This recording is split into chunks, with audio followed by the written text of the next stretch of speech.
If war does break out with Eritrea, should Abiy give his Nobel Peace Prize back?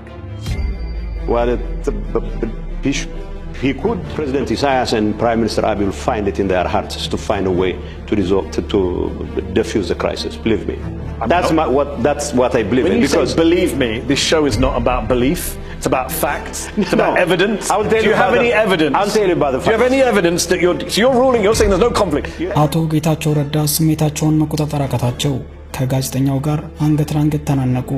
Do you believe he said his mother told him he would once be a king. Do you believe Abiy was chosen by God to rule Ethiopia? I don't. You don't? I don't. Have you told him that? I don't have to tell him. ተጠበቅ የነበረው አነጋጋሪው የጌታቸው ረዳ የአልጀዚራው ቃለ ምልልስ ዛሬ ሙሉ ተለቋል። ጋዜጠኛው በቃለ ምልልሱ ላይ አቶ ጌታቸውን መግቢያ መውጫ መተንፈሻ ቀዳዳ ያሳጣቸው ሲሆን አቢይ ይህን ኢንተርቪው ካየ በኋላ ያባርራል ወይንስ በስልጣን ላይ ያቆያል ሲል ያቀረበላቸው ጥያቄም he has yet to prove his mettle. He's been in the office for several years. He's still yet. Well, this is my position. Okay. I'm not in the business of settling accounts on his behalf. I'm not in the business of. And if he watches this interview and he sees his advisor saying he's yet to prove his mettle and he may be guilty of genocide, do you think he'll fire you or keep you on? Honestly, I'm not. I don't really care what happens as a result of that. አቶ ጌታቸው አነጋጋሪ ምላሽ ሰጥተዋል። ክቡራን ተመልካቾች በርካታ አነጋጋሪ ጉዳዮች የተነሳበትን የአቶ ጌታቸው ረዳና ጋዜጠኛ መዲ ሐሰን ቃለ ምልልስ ባጭሩ በትርጉም እናስደምጣችኋለን። እስከ ፍጻሜው አብራችሁን ቆዩ። ዛሬ በተለቀቀው ሙሉ ቃለ ምልልስ ላይ ጋዜጠኛ መዲ ሐሰን ጥያቄውን የጀመረው እርሶ አሁን የጠቅላይ ሚኒስትሩ አማካሪ ሆነው በማገልገል ላይ ይገኛሉ። ጠቅላይ ሚኒስትር አብይ አህመድ እንደሚታወቀው አወዛጋቢ መሪ ናቸው። አንዳንዶችም በሀገሪቱ ውስጥ ከፋፋይ ፖለቲካን ያራምዳሉ፣ ጨቋኝ አምባገነን ኢትዮጵያን እየገነጣጠለ ያለ መሪ ነው ይላሉ። እርሶ ባለቀው ላይ እነዚህን ትችቶች ለሚሰነዝሩ ሰዎች ምላሹ ምንድነው ሲል ጠይቋል። አቶ ጌታቸው ረዳም በምላሻቸው ከትችቶቹ አብዛኞቹን ባይሆንም አንዳንዶቹን እኔም ባለፉት ዓመታት ስላቸው የነበሩ ናቸው። የፕሪቶሪያውን ስምምነት ከተፈራረምን በኋላ ግን ራሳችንን ለሕገ መንግስቱ ተገዥ አድርገናል። ምክንያቱም ጦርነቱን ማቆም ስላለብን።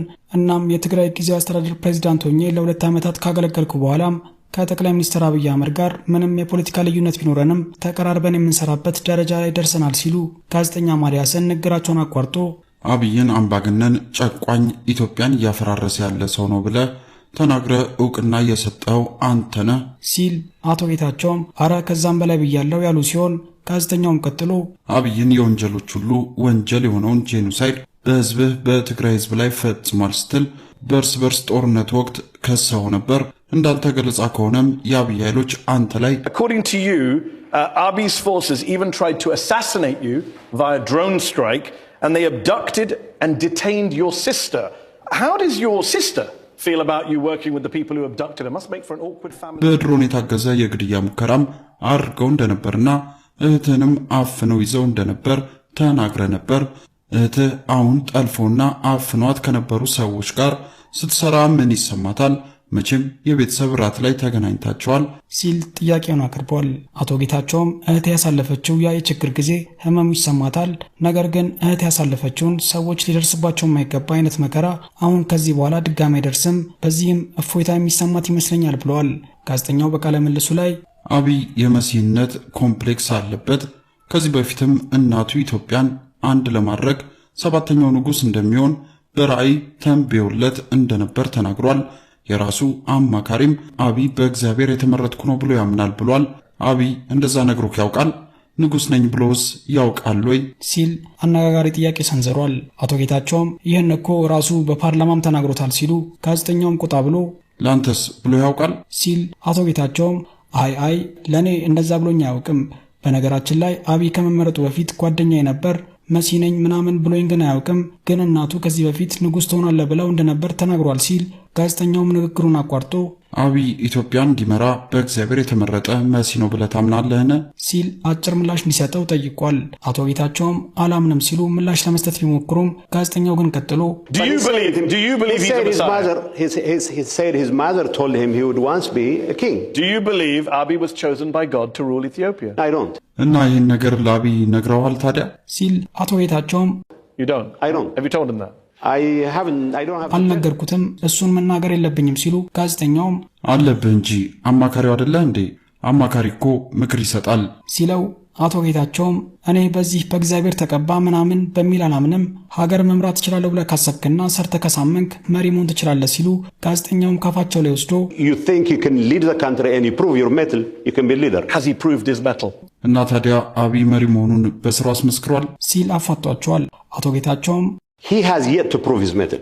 አብይ ገና በስራው ማረጋገጥ አለበት ሲሉ ጋዜጠኛውም ይህን ሁሉ ዓመት ስልጣን ላይ ቆይቶ ገና ማረጋገጥ አለበት ትላለህ እንዴ ሲል አቶ ጌታቸውም ይሄ የኔ አቋም ነው እሱን ወክዬ ምናምን ሲሉ ጋዜጠኛውም ነገራቸውን አቋርጦ አብይ ይህን ኢንተርቪው ሲያይ አማካሪው አብይ መሪነቱን ገና በስራው ማሳየት አለበት በጄኖሳይድም ምናልባት ሊጠየቅ ይችላል ብሎ በመናገሩ ያባራሃል ወይስ በስልጣን ያስቀጥልሃል ሲል Watches this interview and he sees his advisor saying he's yet to prove his mettle and he may be guilty of genocide. Do you think he'll fire you or keep you on?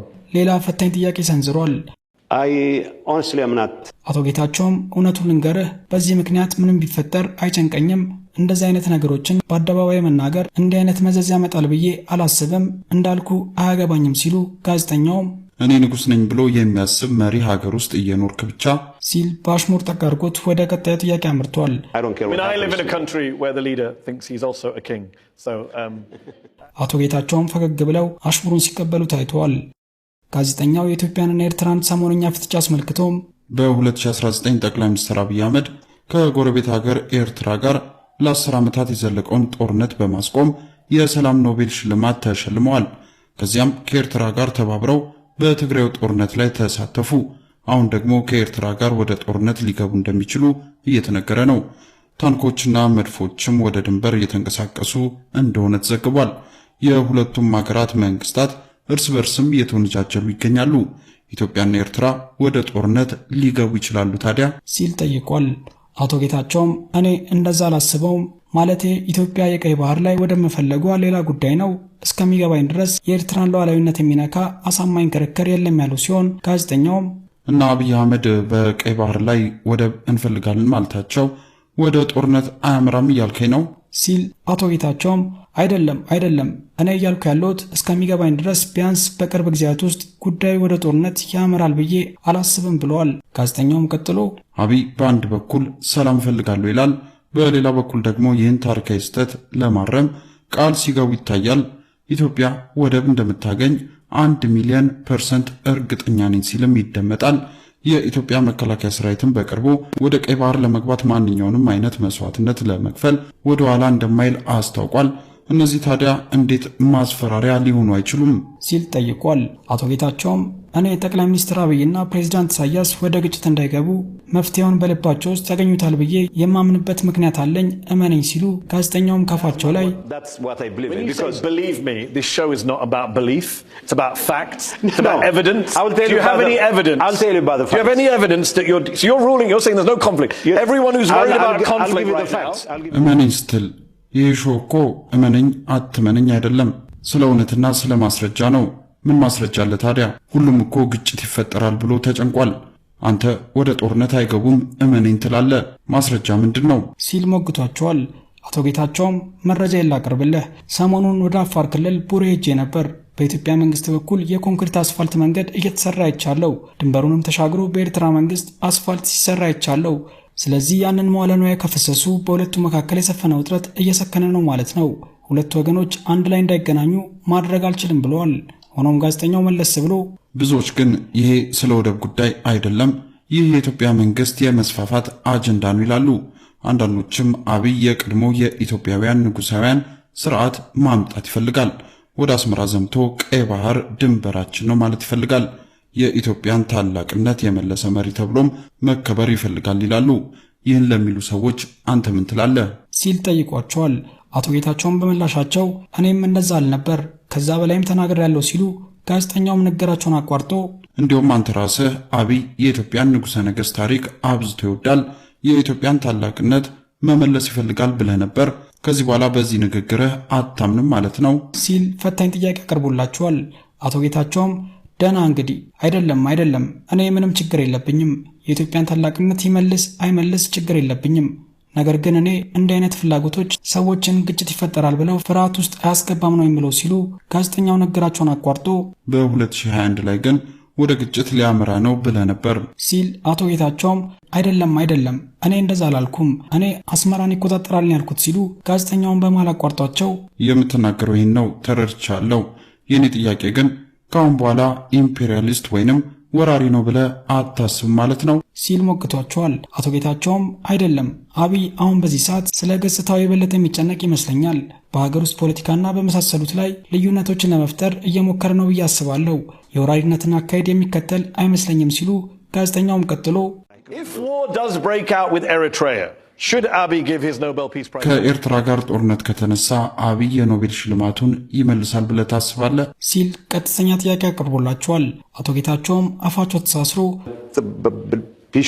he could Okay. I'm not sure ደህና እሺ እርግጠኛ አይደለሁም ሲሉ ታዳሚውን ፈገግ ያደረገ ምላሽ ሰጥተዋል ክቡራን ተመልካቾች በክፍል 1 በትርጉም ያቀርብንላችሁ የአቶ ጌታቸው ረዳና የጋዜጠኛ መዲያ ሰንፍትቻን እንዴት አዩት ሐሳብ አስተያየቶን ኮሜንት ላይ አጋሩን እያልን ቀሪ ቃለ ምልልሱን ነገ በክፍል 2 እንደምናቀርብ እየገለጽን ተሰናበትን እስከዛው በያለንበት ዓለም ዳርቻ ቸር ያሰማን